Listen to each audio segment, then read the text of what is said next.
Olá, pessoal! Hoje a gente vai falar sobre esse grande homem, Alexandre o Grande, e eu vou usar essa biografia dele como referência. Então, nessa biografia, a gente entende desde a infância de Alexandre como foi construído o seu imaginário até o momento da sua morte. Ele conta de forma não tão detalhada, mas que dá para você entender razoavelmente bem.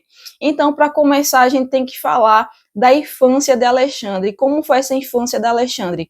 Alexandre nasceu e cresceu acreditando que no seu sangue corria, a descendência de grandes heróis, como Aquiles e como também Hércules. Então, a sua mãe, ela falava, que era descendente de Aquiles. Então, Alexandre cresceu acreditando nisso. E seu pai, Felipe II, falava que era descendente de Hércules. Então, veja só, o imaginário de Alexandre já se formou desde sua infância acreditando que ele era descendente de dois grandes heróis, de Hércules e de Aquiles. Então, imagine como isso é importante, crescer acreditando que você descende de uma linhagem dessa, que você é forte, que você é descendente de deuses. Então, foi isso que aconteceu na vida de Alexandre. E a educação de Alexandre, como foi? O seu pai, Felipe II, ele contratou nada mais, nada menos do que Aristóteles para educar Alexandre. Ele educou mais ou menos uns 7 anos, viveu com Alexandre, e depois disso, os dois se tornaram grandes amigos, trocavam cartas, até mesmo na vida adulta de Alexandre. Então, Aristóteles, que foi o educador de Alexandre, ele acreditava muito que a razão é o principal meio de entender o mundo e as coisas. Então, Alexandre cresceu acreditando no poder da razão, no poder da filosofia, no poder da comunicação e na troca de saberes, que é justamente a linha forte de Aristóteles, o que Aristóteles tem dentro da sua filosofia.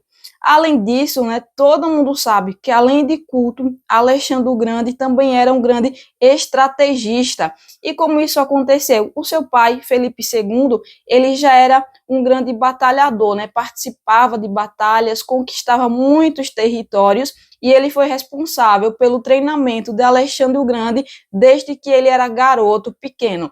Então, Felipe II deu subsídio de todo o treinamento militar estratégico para Alexandre o Grande e contratou as melhores pessoas também especializadas nisso. Então, por isso, Alexandre o Grande, além de culto, ter uma educação voltada lá com Aristóteles, ele também era bastante bom na guerra, vencia bastante guerras, tanto é que antes de morrer, ele só tinha perdido uma, se eu não me engano, conquistou vários territórios, mesmo com soldados a menos do que outros territórios, e mesmo assim venceu várias guerras, porque ele era muito bom na estratégia. Alexandre é muito engraçado e também é motivador ler esse livro, porque você vê a personalidade dele. Ele era uma pessoa muito ambiciosa, inteligente, forte e flexível também nas suas ideias. Ele era muito inteligente, tanto é que nesse livro traz que ele dormia literalmente com o livro Ilíadas embaixo do seu travesseiro. Então ele sabia trechos de cor desse livro. Ele era muito culto, sempre andava com livros. Há relatos nesse livro que eu acabei lendo, que ele ia de uma guerra para outra com um baú de livros e sempre que podia estava lendo. E ele era forte. Ele não era um cara forte que mandava seus soldados apenas fazer coisas.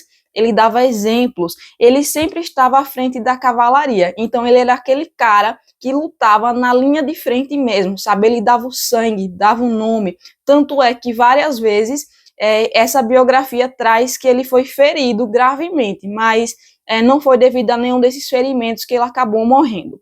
Além disso, tem uma história que é bem interessante, que essa questão dele ser ambicioso, dele querer sempre superar os seus antepassados, sobre um nó de Górdio. Esse nó de Górdio ele foi feito pelo rei da Frígia, e esse rei ele fez um nó na sua carroça de boi, sabe? Ele pegou um poste, aí tinha sua carroça de boi e os nós dessa carroça de boi, ele fez um nó nesse poste, um nó que era muito difícil de alguém tirar, né? Desenlaçar. Então ele fez esse nó e ninguém nunca tinha conseguido, né, desvendar de como era que desfazia esse nó. E Alexandre o Grande diz a história que ele tentou, né, desatar esse nó e não conseguiu. Aí ele simplesmente pegou a espada, pá, e quebrou o nó e aí desatou esse nó, né? E a lenda consta que quem conseguisse, né, desatar esse nó seria o governador da Ásia. E Alexandre, ambicioso que era, sabendo dessa história, ele quis tentar desatar um nó, né, de uma forma que ninguém nunca tinha pensado ou tinha tido a ousadia de fazer. Então foi Alexandre o Grande quem fez isso. Eu achei muito interessante. Além disso, né, ele conquistava vários e vários territórios, só que ele era flexível quanto à cultura. Ele construiu o que é chamado, né, a cultura helenística. Ele construiu de uma forma mais forte. O seu pai já tinha começado e ele, né, reparou e deixou de uma forma mais forte, mais proeminente. Então, o que era essa cultura helenística? Mesmo ele conquistando novos territórios, ele acabava, né, fazendo com que as várias culturas se misturassem e formassem uma nova cultura, não perdendo a cultura totalmente de um ou outro território. Isso fazia com que as pessoas se sentissem mais parte e mais próximos dele. Então, ele era bem flexível quanto a isso. Então, Alexandre o Grande, o sonho dele era conquistar desde o leste, né, até dar a volta ao mundo, todos os territórios. Infelizmente, isso não foi possível porque há aí controvérsias, mas aparentemente ele pegou uma grande infecção e acabou morrendo. A morte dele não foi tão gloriosa quanto as conquistas dele, né? Porque ele merecia, ao meu ver, ter morrido, por exemplo, de uma forma mais gloriosa, mas aparentemente ele morreu de uma infecção. Mas fica aí a dica para ler esse livro. Esse livro é muito bacana, conta a história certinha de Alexandre o Grande e você vai se deliciar, porque, ao meu ver, a gente precisa estar ouvindo histórias de pessoas grandiosas para absorver alguma coisa, já que hoje em dia, né, é normal a gente estar mas no meio de pessoas que não têm ambição, não são dedicadas à cultura, não são dedicadas aos estudos, e quando você acaba lendo uma pessoa que foi grande, igual Alexandre o Grande, você acaba se inspirando.